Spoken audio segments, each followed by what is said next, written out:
What's up, Duval? It's your favorite former Jag, Bucky Brooks, and this is Bleav in Jaguars, a podcast dedicated to our favorite team, the Jacksonville Jaguars.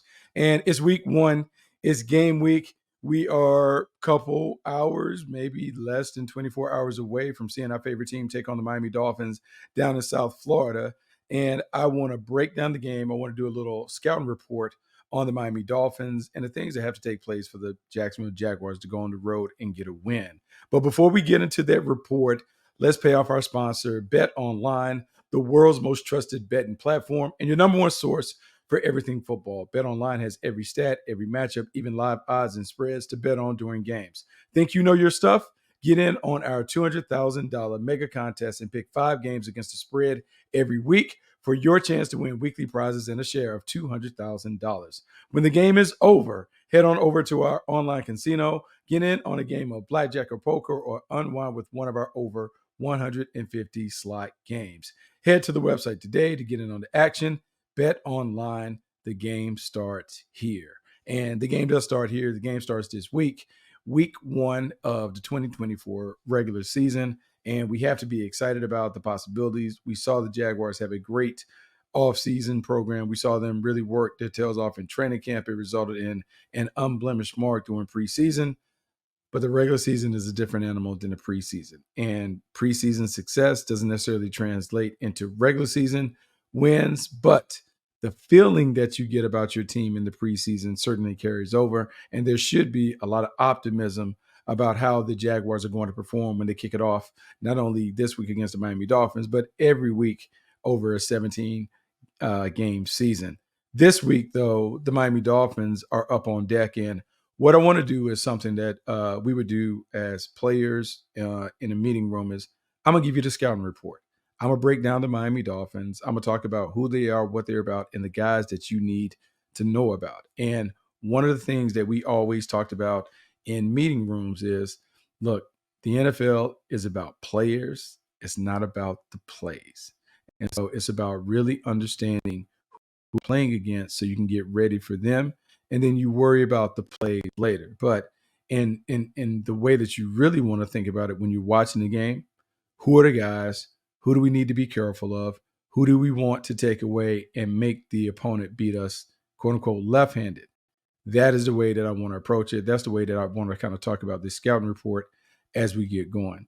And when you look at the Miami Dolphins and you think about the Miami Dolphins, the first thing that you have to ask yourself when you're taking them on, who is the guy? Like, who is the man? Who is the guy that it begins and ends with? In layman's terms, some people will say, who is the straw that stirs the drink? But when I think about the Miami Dolphins, that is Tyreek Hill. Tyreek Hill is the guy. Tyreek Hill is the one who brings the energy for the team because he is a big play specialist. You're talking about a guy who is a perennial all-pro player on the perimeter, a guy who gets it done. He has back-to-back 1,700-yard seasons. And look, man, he has put the ball in the paint week after week after week. So I want to break this down just like we would break it down in the locker room, in meeting rooms, where we just focus on players, not plays, because the NFL is really about players, not about the plays that they're asked to run. My players are better than your players. More times than not, I'm going to win. And when I think about the guy and who you have to worry about when you're dealing with the Miami Dolphins, the man would be Tyreek Hill. Tyreek Hill is where it starts and ends. He is the straw that stirs the drink in Miami, and his speed is real. When you think about what he is a big play maker. He is one who utilizes speed, burst, and acceleration to run past defenders on vertical routes, on horizontal crossing routes, diagonals, whatever it is. Tyreek Hill is going to catch the ball on the move. Back-to-back 1,700-yard season. So you understand he's a high volume playmaker, meaning they're going to give him every opportunity to impact the game. They're going to do it in a variety of ways. The thing that you have to defend when you're the Jacksonville Jaguars thinking about Tyreek Hill, one, how do we match up with his speed? Two, how do we neutralize him? If we're going to double team, how are we going to double team him? Are we going to bracket him? Are we going to press and play somebody over top? Are we going to vary it so we have different combinations? But how can we neutralize number 10? He is the one that tilts the field. And if he gets going, man, it's really, really hard to deal with this team. So the first guy you got to stop is Tyreek Hill. He is the guy. I would say the guy that you must remember his name, that would be Jalen Waddle. And the reason why we talk about know his name, well, knowing his name is understanding that there's another playmaker on the field. Jalen Waddle will be the Robin to Tyreek Hill's Batman. He is a number one receiver in this offense. He's someone that can get it done on his own accord, back-to-back 1,000-yard seasons, even though he kind of plays in that complementary role, that supporting role behind Tyreek Hill. Don't get it twisted. This dude is legitimate on the perimeter. He's an outstanding route runner, terrific playmaker. He can do it in a variety of different ways. But when I see him, I see someone who has speed, he has quickness, he has outstanding rack ability, run after catch ability, and they will find a way to get him the ball on the move. In an RPO-based offense where they're really trying to essentially operate like a 4x1 relay team and hand the baton off to the runner in the zone, Jalen Waddle is a guy that can look. He can do the anchor leg. If Tyreek Hill isn't the anchor leg, but both of these guys, 1A, 1B, both of these guys are terrific on the perimeter. Tyreek Hill is the man, but don't sleep on my guy, Jalen Waddle. He is someone that you must pay attention to. Who is the Dolphin with the most pressure in this game? I would say that would be Tua Tagovailoa. He's under pressure because he just signed one of those blockbuster deals that put him in the $50 million club, much like our own Trevor Lawrence. Tua has been terrific during his career, particularly since Mike McDaniels landed in Miami. He has put him in an offense that really works to his skill set, an offense that allows him to get the ball out of his hands in a way that really served him well at Alabama. This dude is what we call an RPO specialist. And when I mean RPO specialist is he is someone who executes the RPO game probably better than anybody that I've ever seen. I mean, the ball comes out of his hands quick. It comes out of his hands on time, and it's on target. One of the more accurate throwers that you will see in the league. And look, you don't believe me. Just look at what he's been able to do the last couple of years. This guy has been amongst the leaders in completion percentage. He's been in the mix when it comes to what he was able to do, passer rating. He is just an efficient playmaker. And if you're unable to kind of get around him, you're going to have a problem. And when I talk about that efficiency, I'm talking about back-to-back years where he's been well over 100 in passer rating. We talk about a guy that completes a high rate of his passes, almost in the 70th percentile, the 70% range. And it's one of those things that when you're looking at how he gets it done, he just gets it done by being really efficient, getting the ball out, understanding where the defense is playing him, and just hitting just getting the ball to the open receiver. And because the ball comes out so quick, it makes it really, really hard to disrupt his rhythm with the pass rush. So this is a game where it may be more coverage than pass rush because he is not going to allow the defense to get home. The ball is coming out hot. It's coming out quick. And so your guys in the back end are going to be tasked with winning their one-on-one matchups for you to disrupt this offense at all. The thought of blitzing or just bringing four-man pressures and getting home, it's going to be a tall task for anybody when it comes to dealing with the Miami Dolphins. As we always talk about, one of the things that we used to talk about in the locker room and meeting rooms, hey man, who are the sleepers? Who are the guys that we don't talk about, the unheralded playmakers that could come back and hurt us? When I look at the Dolphins, you got to go to the backfield. And I'm going to give them two. Normally, I would just name one in terms of don't sleep on this guy, but they're two. Raheem Mostert and Devin Achane. The two running backs that the Dolphins have in the backfield are legitimate track stars. They can go, man, 0 to 60 quickly. They can take the distance from anywhere, and they can do it as runners and also as receivers out of the backfield. And then when you throw in some of the gadgets and games and tricks and misdirection stuff that Mike McDaniels likes to employ, man, you got to keep your eyes on these guys because all of the misdirection, all of the motion, all of the eye candy that he kind of teases you with is to really paralyze you and create a big play opportunity for one of his guys on the perimeter. Mostert and Achane, they do a great job of exploding through holes and making big things happen because there's just not enough guys in the box. Last year, we saw the Miami Dolphins hang 70 plus on a squad, an NFL squad. The Miami Dolphins put 70 on them. And a lot of that is due to the speed in the backfield. Raheem Mostert, Devin Achane, putting in work.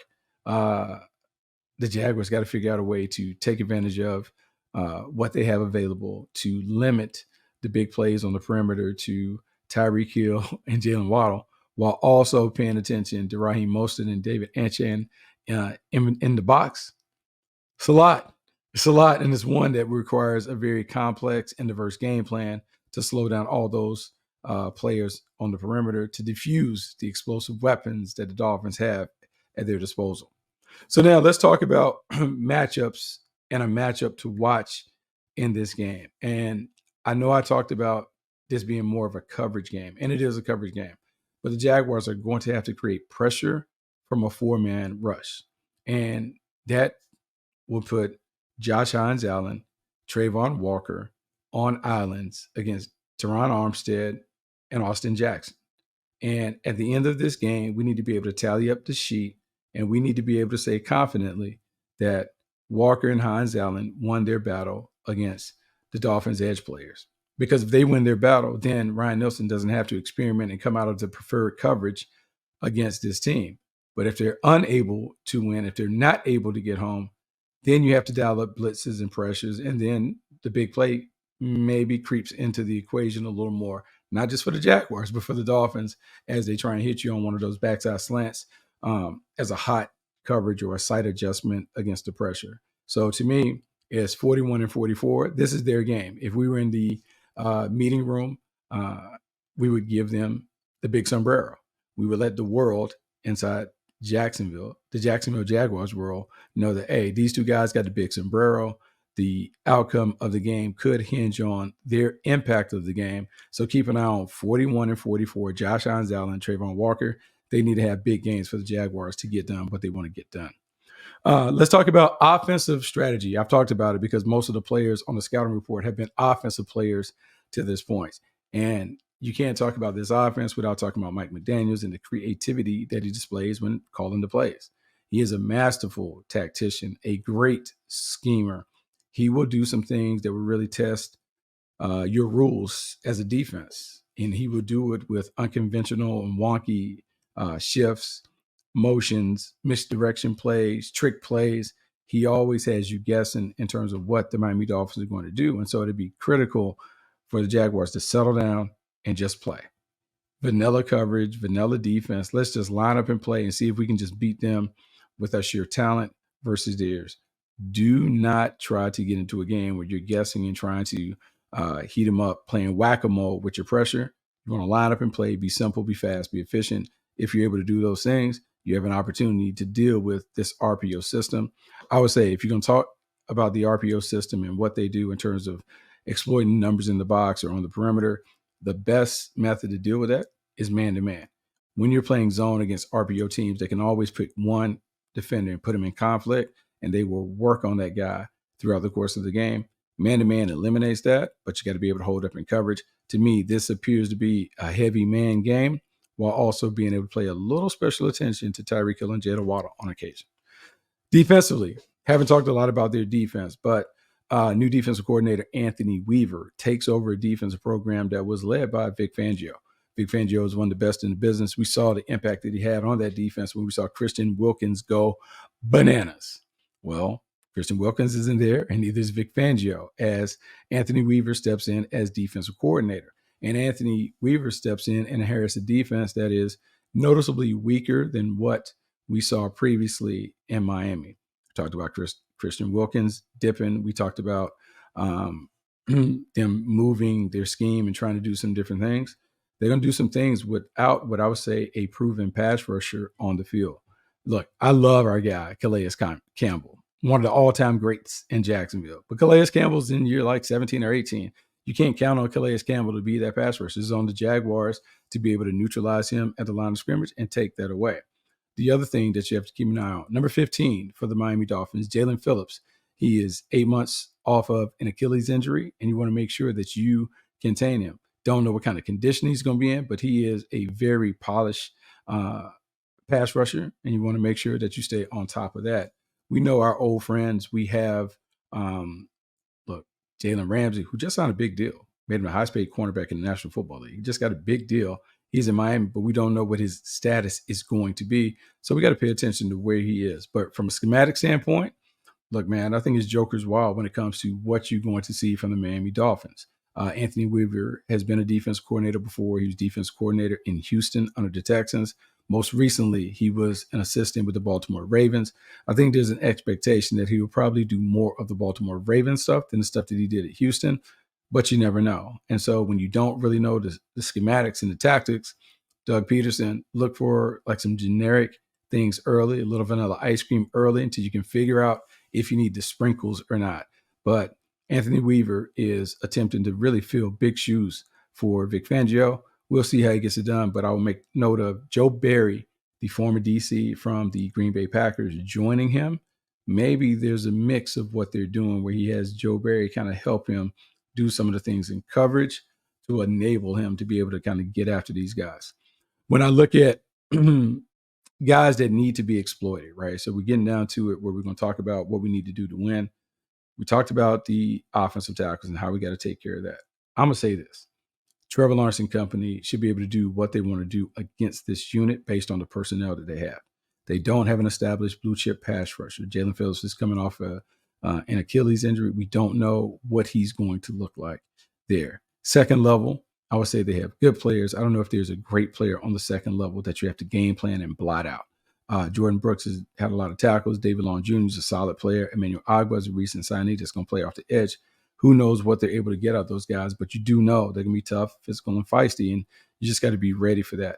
In the back end, it's really interesting because if Jalen Ramsey doesn't play, I mean, you're talking about a lot of unheralded guys they have to get on the field.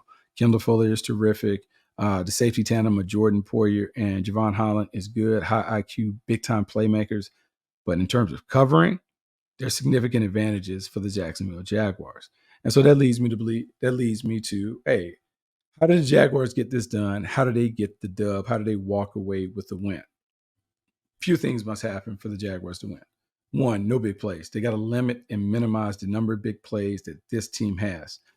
They remind me of a football version of the Golden State Warriors when the Warriors were rolling and they were living off the three-point shot with Steph Curry. Tyreek Hill is their version of Steph Curry. If he gets going, if Jalen Water gets going, if their version of the Splash Brothers get going, it's going to juice up the stadium and those guys are going to get to rolling. So you want to make sure that, hey, they can dink and dunk down the field, but you cannot give them the big play. They feed off the big play. So you got to take that away. So that's first and foremost. Secondly, offensively, you got to control the ball. You got to play a keep away. And it's not the 3 yards in a cloud of dust version of keep away, but it's more so the ball control offensive attack that we saw throughout the preseason where they methodically carved up opponents, made their way down the field, and put 7 on the board instead of settling for 3. Has to be the same thing. That has to be the script that this team follow. That has to be who they are. That has to be what they're about. Ball control, passing game. Everyone touches it. The ball goes to the open man, but quality playmakers, reliable playmakers are making the plays that set it over the top. Christian Kirk, Evan Ingram, talk about BTJ, Gabe Davis. If those guys go to work and Trevor Lawrence just throws it to the open man, they're going to have a ton of yards, a ton of plays that are going to be available to them. They just got to take advantage of those opportunities when they come. Don't forget, Travis Etienne in the backfield, sharing time with Tank Bigsby. This has been the conversation for a while there in Jacksonville. How are we going to get Tank Bigsby on the field? Look, man, they're saying they're going to play him and they're going to rock with him and he's going to be the number 2 and they're going to give him ample opportunity to contribute. Well, in a place that is going to be scorching hot, you better have multiple running backs ready to go. So look for Bigsby to be able to get into the mix and spell Etienne because it's going to be a hot one and no one is in football shape at this moment. Last thing when it comes to how the Jaguars got to pull this off and how they can get the win, to me, it is always, it's about disrupting the timing of the passing game without fully committing to blitzing, meaning a variety of 4-man pressures, simulated or traditional rushes, while varying the coverage in the back end. The thing that you want to do is you want to make them have to operate in 10 to 12 play drives to score touchdowns. They're a little impatient bunch, which is why they've always leaned on the 3. Make them play half-court basketball. Take away the deep throws. Make them have to work in tight areas down in the red zone. And at the end of the day, if you can force them to settle for 3s over 7s, you're going to have a great opportunity to win. My expectation, the Jaguars go on the road. They get a tough one. It's going to be a back and forth affair, but conditioning at some point plays a factor. If the Jaguars rotate guys in while keeping everything on point, the Jaguars absolutely can go on the run and beat the Miami Dolphins. Well, regardless of what happens, we're going to talk about it on Monday on the next pod. Make sure you come back and check that out. Make sure you rate, review, subscribe to the podcast. All the great things that we're doing on the network is real now. NFL football season is here. We can talk about it. We got a bunch of different channels that you can go and track your favorite teams, or you can even check out the enemy and see what they're saying about the Jaguars as we make a run at the title.